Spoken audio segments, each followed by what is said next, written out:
নমস্কার বন্ধুরা, reserve bank of India শুরু করেছে মিউল হান্টিং। তো কি এই মিউল হান্টিং? আরবিআই কেন শুরু করলো এটি? কিভাবে কাজ করবে এই হান্টিং? এতে আমাদেরই বা কী কী লাভ হবে? আর সবথেকে গুরুত্বপূর্ণ হলো যে আপনি কি এই হান্টিংয়ে জড়িয়ে পড়তে পারেন? এর থেকে বাঁচার জন্য কি কি সাবধানতা নেওয়া উচিত? তো এই ভিডিওতে আমরা একে একে সব কিছুই আলোচনা করব, তাই সম্পূর্ণ ভিডিওটি দেখতে থাকুন। আমরা অনেকেই জানি যে এখন ফোন করে, মেলের মাধ্যমে, এসএমএসের মাধ্যমে বা কোনো সোশ্যাল মিডিয়া প্ল্যাটফর্মের মাধ্যমে প্রচুর মানি ফ্রড কেস হয় প্রত্যেক দিন। তো আপনাদের কি মনে হয় যারা এই মানি ফ্রড কেসগুলো করে তারা তাদের নিজেদের ব্যাঙ্ক অ্যাকাউন্টে এই টাকাগুলো জমা করে? কোনো দিনই না। তারা কিছু মানুষের কাছে যায় এবং তাদের বোঝায় যে তাদের ব্যাঙ্ক অ্যাকাউন্টগুলো ইউজ করতে চায় এবং তার জন্য তাদের একটা ভালো রকম টাকা ভাড়া হিসাবে দেওয়া হবে। কিন্তু তাদের কোনো কাজ করতে হবে না, শুধু ব্যাংকের পুরো ডিটেলসটা দিলেই হবে। এই ফ্রিতে ইনকামের লোভে অনেকেই কিন্তু রাজি হয়ে যায় এবং তাদের অ্যাকাউন্টে এই সব ফ্রড করে কামানো টাকাগুলো জমা পড়ে এবং প্রয়োজন মতো তুলেও নেওয়া হয়। তো অনেকেই মনে করতে পারেন যে আমাকে তো কেউ কোনোদিন এইরকমভাবে অ্যাকাউন্ট ইউজ করবে এবং তার ভাড়া দেবে বলে কোনোদিন কেউ বলেনি, তাহলে আমার কোনো চিন্তার কারণ নেই।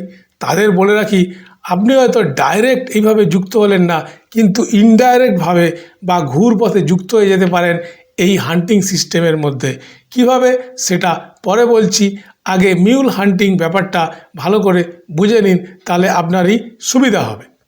তো এইভাবে ফ্রড করা টাকাগুলি লেনদেন করার জন্য যারা তাদের ব্যাঙ্ক অ্যাকাউন্টগুলি ইউজ করতে দেন সেই সব ব্যক্তিদের বলা হয় মানি মিউল। মানে যে সকল ব্যক্তিরা এই তার অ্যাকাউন্টকে ভাড়া দেওয়ার জন্য রাজি হয়ে যান সেই ব্যক্তিদেরকে বলা হয় মানি মিউল। তো মিউল কথাটির অর্থ হলো খচ্চর বা গাধা। মানে আপনার পিঠে ভর করে টাকাগুলো লেনদেন করা হয় এবং যদি ফাঁসেন তো আপনিই ফাঁসবেন, কারণ আপনার নামেই ব্যাঙ্কে অ্যাকাউন্টটি খোলা হয়েছে, আপনার প্যান কার্ড এবং আপনার আধার কার্ড দিয়েই অ্যাকাউন্টটি নিশ্চয়ই খোলা হয়েছে, তাহলে আপনিই ফাঁসবেন। তো রিজার্ভ ব্যাঙ্ক অফ ইন্ডিয়া চাইছে মিউল হান্টিং করে এই গাধাগুলোকেই ধরতে। তো প্রশ্ন ওঠে, ব্যাঙ্কগুলো কেন এতদিন তাহলে ধরতে পারছে না? এই অ্যাকাউন্টগুলো তো ব্যাংকের কাছেই আছে। তো উত্তর হলো যে লক্ষ লক্ষ অ্যাকাউন্টের মধ্যে কোনটিতে ফ্রডের টাকা জমা পড়ছে বা কোনটিতে ব্ল্যাক মানিকে হোয়াইট করার জন্য টাকা জমা পড়ছে সেটা কিন্তু কোনো ব্যাংকের দ্বারা ট্র্যাক করা কখনোই সম্ভব নয়। তাহলে আরবিআই কীভাবে এই কাজটি করবে? না, আরবিআই একটি আর্টিফিশিয়াল ইন্টেলিজেন্স এবং মেশিন লার্নিং বেস মডেল তৈরি করেছে এবং এই মডেলের মাধ্যমেই কি করছে তারা, না ব্যাঙ্কগুলিকে এই মডেলগুলো দেওয়া হয়েছে এবং প্রত্যেকটা ব্যাঙ্ক এই মডেলগুলি বা এই টুলটি ইউজ করে এই মানি মিউলকে কিন্তু ধরতে পারবে বা সহজেই ট্র্যাক করতে পারবে। কিভাবে করবে? না, ধরুন কোনো এক ব্যক্তি তার অ্যাকাউন্টে মাসে 5 থেকে 10,000 টাকা মতো ট্রানজ্যাকশান হয়, কিন্তু হঠাৎ দেখা গেল ওই ব্যক্তির অ্যাকাউন্টে প্রতিদিন লক্ষ লক্ষ টাকা জমা পড়ছে, কখনো কখনো আবার কয়েক লক্ষ টাকা উইথড্রলও হয়ে যাচ্ছে। তো এই এআই হান্টিং টুলটা বা এই এআই হান্টিং মডেলটি ইউজ করে ব্যাঙ্কগুলি এই অস্বাভাবিক ট্রানজ্যাকশান করা অ্যাকাউন্টগুলিকে কিন্তু সহজেই ট্র্যাক করে নিতে পারবে। কিন্তু ম্যানুয়ালি প্রত্যেকটা ব্যাংকের লক্ষ লক্ষ তাদের কাস্টমার আছে, প্রত্যেকটা কাস্টমারের অ্যাকাউন্টকে প্রত্যেক দিন ট্র্যাক করা কিন্তু ম্যানুয়ালি কিন্তু এটা অসম্ভব ছিল। তাই আরবিআইয়ের এখানে উদ্দেশ্য কিন্তু ক্লিয়ার। আরবিআইয়ের উদ্দেশ্য হলো যে এই মানি ফ্রড বা ব্ল্যাক মানিকে হোয়াইট করা বা মানি লন্ডারিং কেস এগুলোকে ধরা।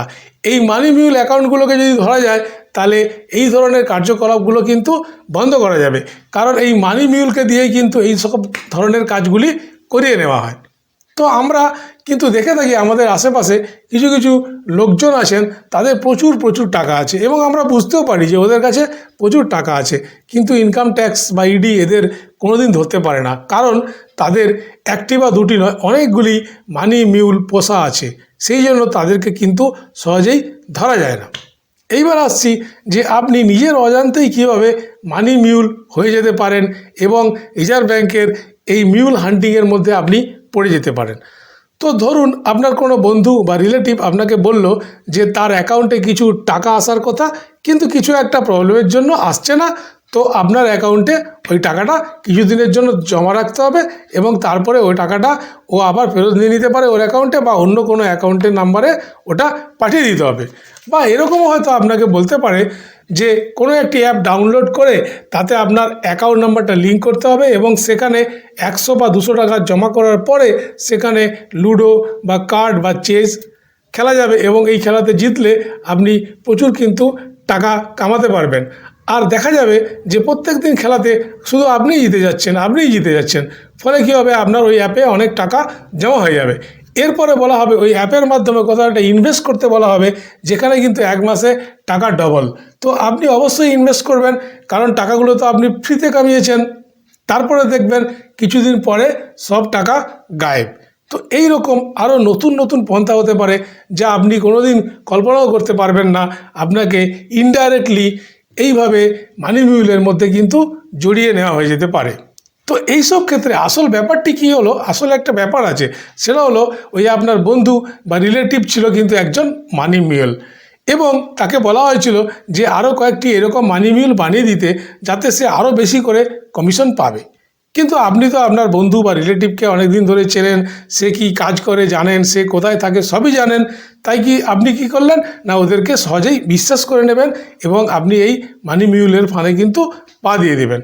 আবার কেউ হয়তো বলতে পারে যে ফরেন মার্কেটে কারেন্সি ট্রেডিং করা হবে এবং এই কারেন্সি ট্রেডিং করে আপনি প্রতিদিন $100 করে প্রফিট পাবেন। আপনি বলবেন আমি তো কারেন্সি ট্রেডিং করতে জানি না, তো ওরা বলবে যে না, আপনাকে কিছুই করতে হবে না, এখানে এক্সপার্টরা আছে, এক্সপার্টরা কারেন্সি ট্রেডিং করে দেবে এবং আপনি শুধু ফ্রিতে $100 করে পাবেন। ব্যাস, আপনি রাজি হয়ে গেলেন, এখানেই কিন্তু আপনি মানি মিউল বনে গেলেন।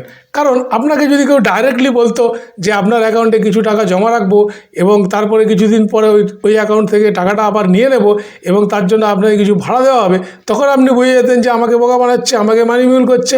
তাই কিন্তু এরা ডাইরেক্টলি না বলে এই ধরনের অ্যাপ, এই ধরনের ছুতো দিয়ে আপনার সঙ্গে কথা বলে। তো মোদ্দা কথা হলো, কোনো কিছু যদি ফ্রিতে খুব সহজেই ইনকাম করার প্ল্যান আপনার কাছে কেউ বলে, তার মানে বুঝবেন ওখানেই কিন্তু গণ্ডগোল আছে এবং খুব সাবধান হয়ে যান।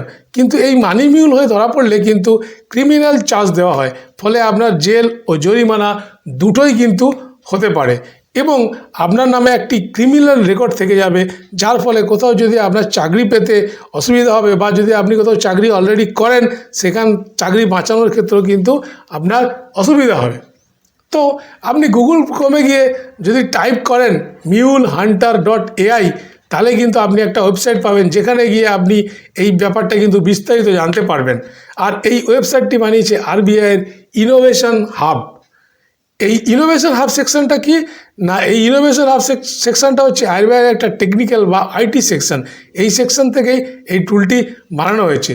তবে এই হান্টিং টুলটি কিন্তু আপনি ইউজ করতে পারবেন না, কারণ এটি শুধু ব্যাংকের জন্য বানানো হয়েছে। প্রত্যেকটা ব্যাংক এটা ইউজ করবে তাদের ব্যাংকের মধ্যে কোনো যদি মানি মিউল অ্যাকাউন্ট থাকে, সেই অ্যাকাউন্টটাকে ট্র্যাক করার জন্য। তাহলে ভিডিওটি সম্বন্ধে আপনার কোনো মতামত থাকলে কমেন্টস করে অবশ্যই জানাবেন এবং শেষ পর্যন্ত দেখার জন্য আপনাকে অনেক অনেক ধন্যবাদ।